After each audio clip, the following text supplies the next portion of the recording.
Muy bien, en este momento se está llevando a cabo la conferencia de prensa luego del Consejo de Ministros.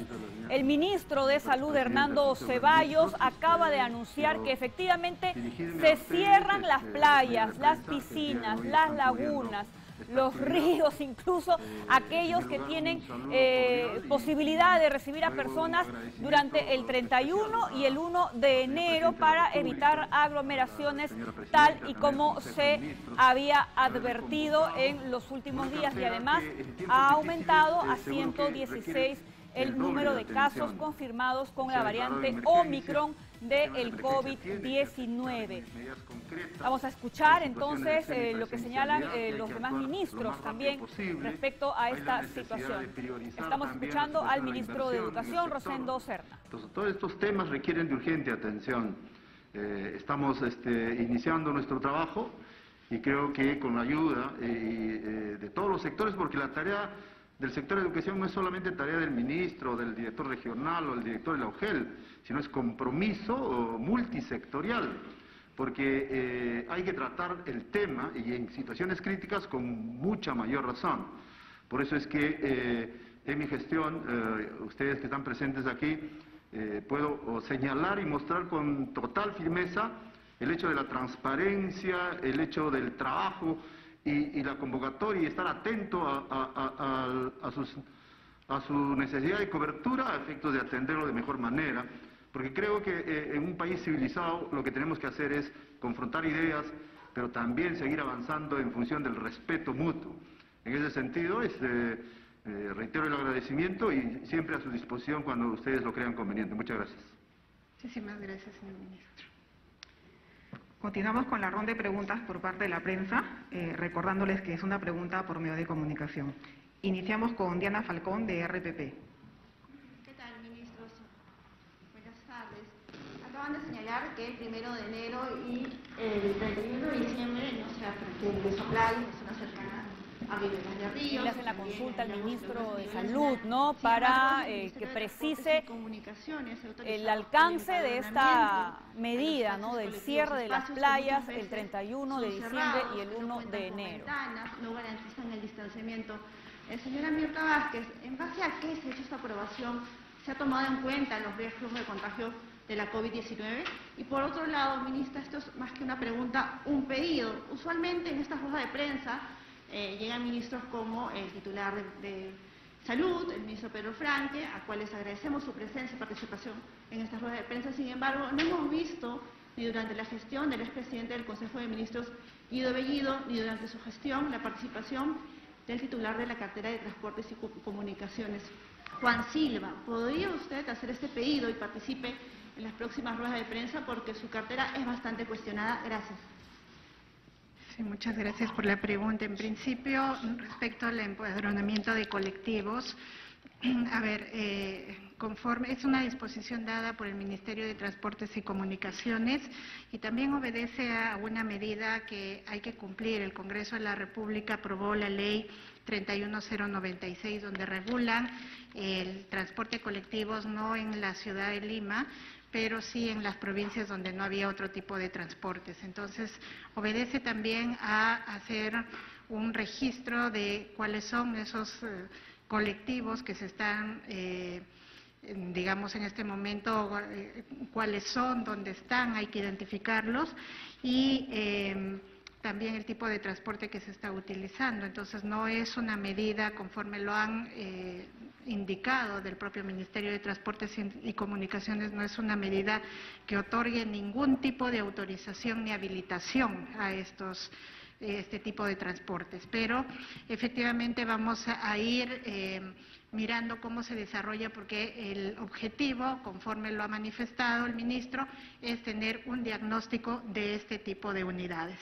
Respecto a incorporar también a ministerios como el de Transportes a estas ruedas de prensa, nosotros tomamos en cuenta este pedido y informamos también, aprovechamos para informar que la primera semana de enero estaremos dando conferencias de prensa por sectores, y ahí van a tener la oportunidad de tener también también al Ministerio de Transportes, que le podrán plantear este tipo de interrogantes, que es muy importante también de cara a lo que la población está requiriendo como información. Muchas gracias.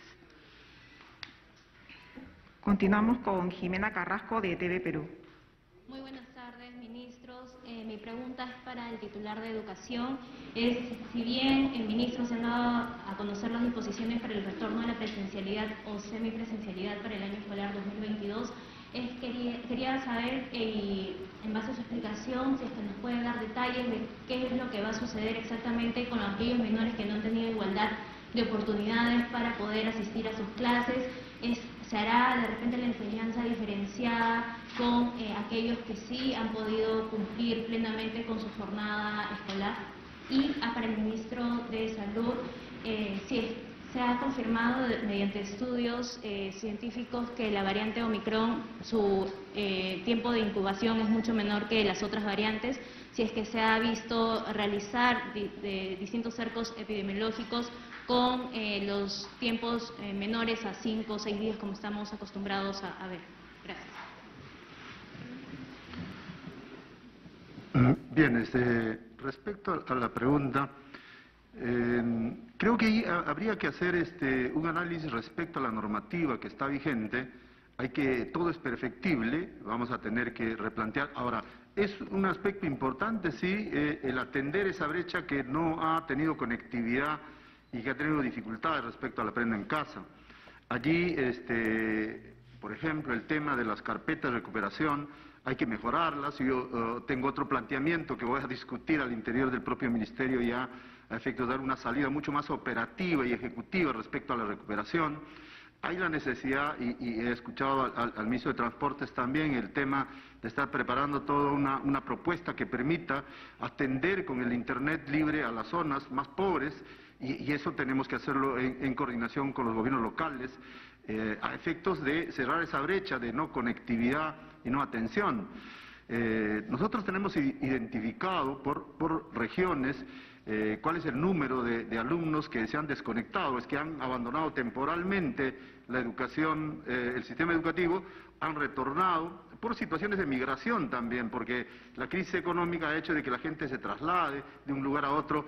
Entonces lo que vamos a hacer es sanear la información estadística y tener en cuenta estos focos que nos permitan plantear alternativas de solución, y estamos justo en esa coyuntura a efectos de plantear el proceso de recuperación pedagógica, pero también paralelamente durante el transcurso del año ir apoyando a los estudiantes a efectos de tener su recuperación plena, porque lo que nos interesa en todo lo que significa la crisis sanitaria y el tema de la emergencia educativa, estamos pensando en infraestructura, estamos pensando en muchos factores, pero hay que pensar también en los estudiantes, que hay que ver si logran o no logran sus aprendizajes, teniendo en cuenta el perfil de egreso que tiene el currículum. Entonces, vamos a tener que acelerar en este corto tiempo a efectos de que estemos óptimamente en condiciones de iniciar el año escolar 2022.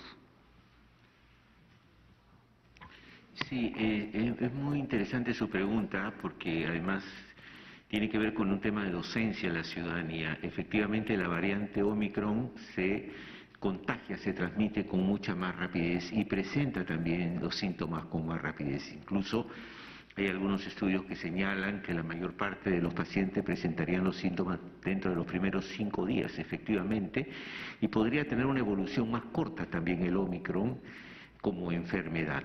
Esto nos obliga a acelerar todo lo que podamos cuando se habla de los cercos epidemiológicos, que es establecer la persona que está contagiada con qué otras personas ha tenido contacto, si ha ido a alguna fiesta, cuál es su núcleo familiar, de tal manera de poderle hacer a todos ellos las pruebas necesarias lo más rápido posible para ver si a su vez están contagiados o no, de tal manera de evitar que esta variante, como las demás, se disperse por todos lados. Entonces, esto es lo que se establece en cuanto se ve una persona que da positivo, más allá de que se complique o no se complique, pero al establecer la positividad, primero para COVID, que se hace con una prueba molecular, Pero después se hace una prueba que es lo que se llama el secuenciamiento genómico, que es determinar cuál es la variante.